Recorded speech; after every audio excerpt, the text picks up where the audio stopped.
Why the PTI must win? Let's start with the easiest argument. We gave Zardari's PPP 5 years and then Sharif's PML-N another 5. We are already in the pits. How will giving Imran a chance hurt?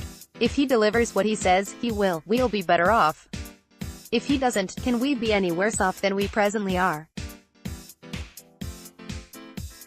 We heard the best amongst the bad options argument for supporting Bibi and Enes when they were taking turns in the 90s. We heard it from those supporting Musharraf. It is now the turn of the PTI's less starry-eyed supporters to resort to it. Then there is the trickle-down argument. Zardari and the Sharifs are corrupt. Imran isn't. He might be surrounded by many immersed in corruption scandals. But so long as he is at the top, anyone joining the PTI, whether belonging to the seasonal or the corrupt category, is going to be bound by Imran's ethos. This is how IK had explained the rationale of accepting electables prior to election 2013. The ancient proverb, "A fish rots from the head down," is used to seal this argument. As the head is fine, the rotting body is of no consequence. A more cogent explanation for employing electables is the power compulsion argument. In order to change this system, you've got to rise to the top. And to rise to the top, you have to climb the echelons of power using ropes that exist. Thus, the electables are the ropes that IK needs to climb to the top. But once he's there, the existing rules of the game won't constrain him, as will be in a position to bring about transformational change. This argument recognizes power compulsions at one end of the spectrum but disregards them at the other. Did Khyber Pakhtunkhwa experience better governance under the PTI's watch, or did Punjab under the younger Sharif? The answer depends on who comprises the jury. But what we do know is that the KP cabinet and Parvez Khattak were no purveyors of idealism. In its determination in pursuit of policies, in its distribution of funds, in forming strategy for Senate elections and by-elections, and in alliance building, etc., the PTI's KP setup was as worldly as it gets. The PTI argues that its worldliness was caused not due to compulsions of power but those of coalition governments. But does IK's past behavior support the thesis that he won't be guided by ground realities and pragmatism if voted to the top office?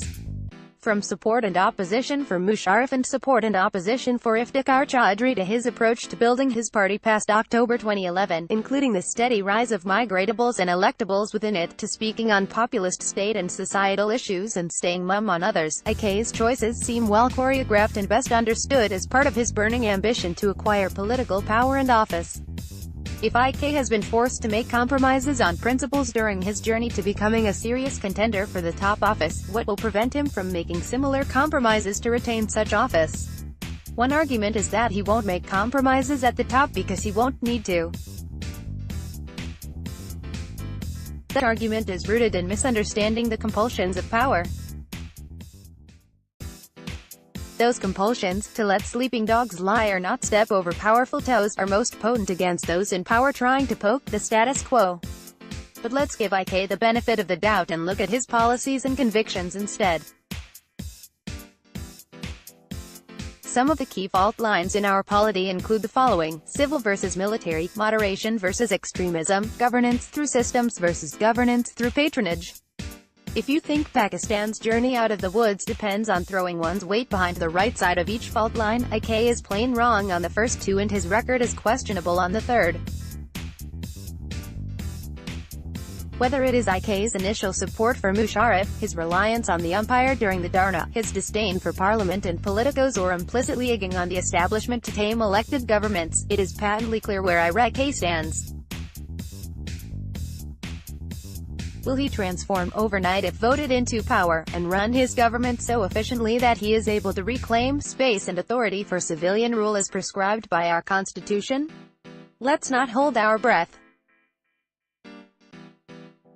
On the moderation-extremism divide, IK's record is equally dismal, from being nominated as the TTP's interlocutor to mourning Hakeem al-Massad's killing in a drone attack, and generally ensuring that the polity stays confused over the need to fight the TTP, up until the APS attack, to having Samuel Hawke's outfit sponsored by public funds, to equivocation over controversial issues such as mistreatment of Ahmadis, remember his embrace and disavowal of the outstanding Atif Mian, to jumping at the opportunity to employ the blasphemy card for political ends.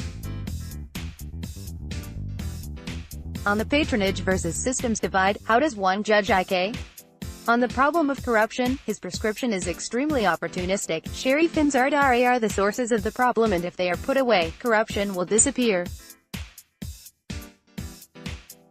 He attempted to pursue the system's route in KP by setting up the Etisab Commission, until the watchdog locked horns with patronage politics and had to be rendered dysfunctional.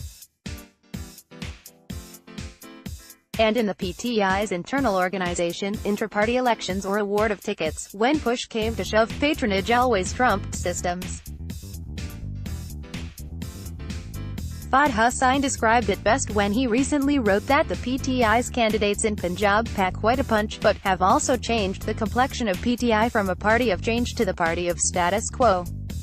So, if we are down to making a choice between two parties of the status quo in a system driven by personal patronage, but with at least one of them addressing the existing institutional imbalance, even if only due to its top leader's political fortune being tied to it, why must the PTI win?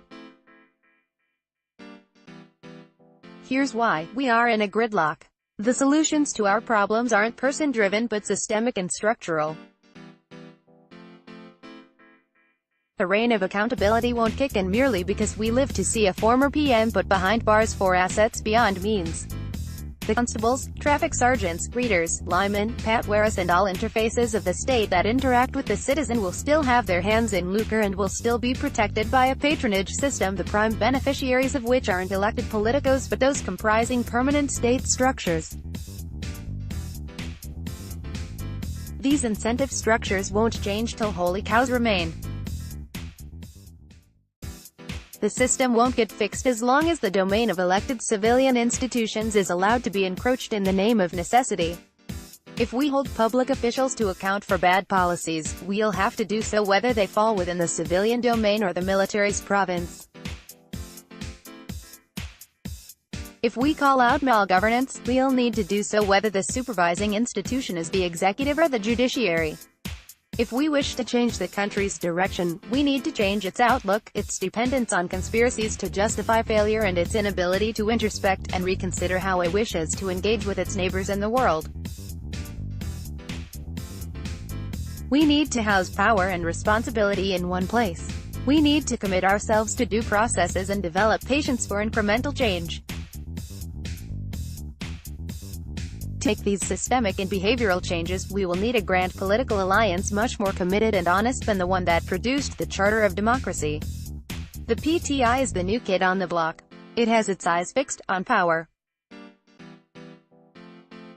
It won't get ready for a grand political alliance till it experiences how fleeting and fickle power can be, how restricted policy space is for an elected government, and how political parties always get caught in traps they lay for foes. We need to cover a lot of ground. But the journey won't start till the new mainstream party also gets to experience the sting. Thus, to kick off the cycle, the best thing that can happen in election 2018 is for the PTI to win. The writer is a lawyer based in Islamabad. Email protected.